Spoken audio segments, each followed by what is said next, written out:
So y'all really like learning about Minecraft's crops, huh? After this last video. So in return, how about I make a part 2 to this?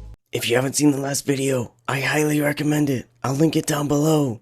But let's get on with the video and let's start with a crop that's been here since the old times of Minecraft. Starting with our runner-up, it's sugarcane. Sugarcane is one of those crops that don't feed you, but can be a great manufacturing material for all items. Sugarcanes can be crafted into sugar, and with these two items, you can create papers, pumpkin pies, cakes, and fermented spider eyes for brewing. Speaking of brewing, with the sugar that you get from sugarcanes, you can brew a potion of swiftness, which can get your zoomies out, if you know what I mean. And as sugar creates the fermented spider eye, it can create more potions such as weakness by itself. It can turn poison or healing into harming, swiftness or leaping into slowness, and night vision into invisibility. Whoa, now this is S tier material for brewing. And mind you this all came from a random plant that you can find most commonly in deserts, but can be found in swamps or lakes as well. Did y'all catch the pun?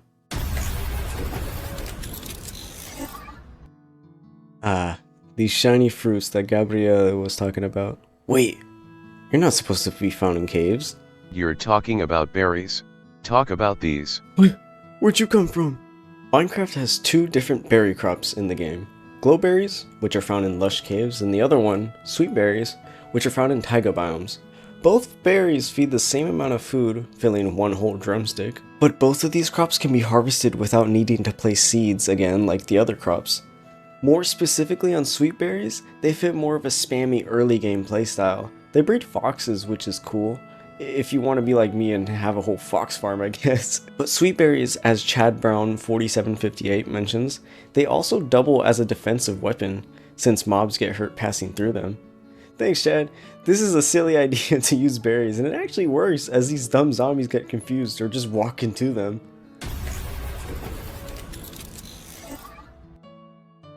Glowberries do glow, and actually by a lot. You'll know if you see them because they will flashbang you if you're used to like dark caverns. Their uses can be light sources, as they can be placed anywhere, meaning these berries can live in the weirdest climates in Minecraft. And as Gabriella mentions, and much like weeping vines, I also use them as a makeshift ladder if need be. And this is 100% true, you can use these ladders if you run out of wood.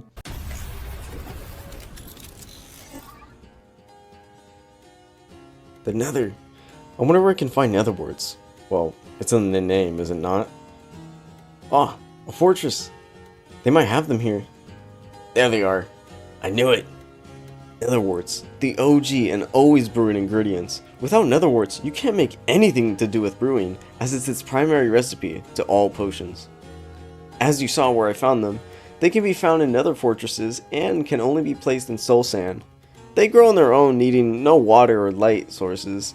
Besides its uses, it can also be crafted into red nether bricks or a whole nether block.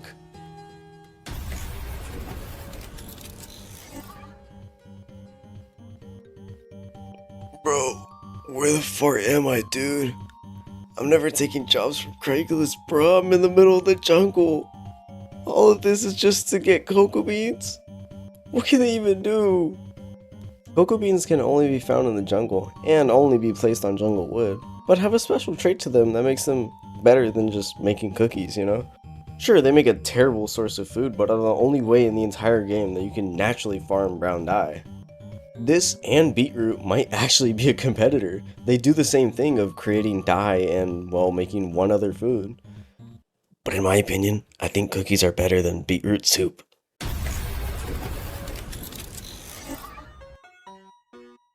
Water.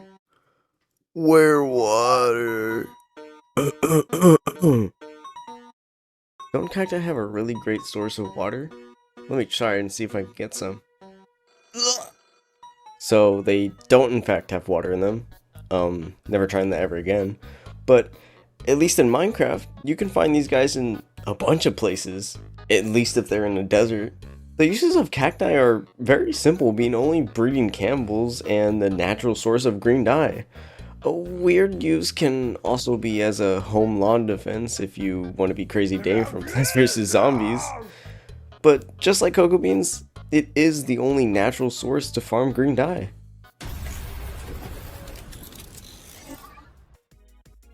Now that is 100% at least the useful crops in this game. If y'all want a part 3 for the rest of the crops, whatever, like chorus fruit, I don't know what the hell to do with that. I'm being so serious. Who is this guy, bro? I don't know.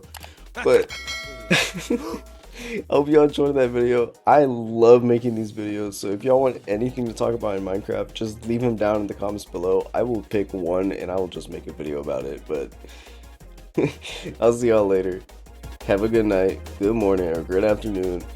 I'm hibernating, bro. Blech.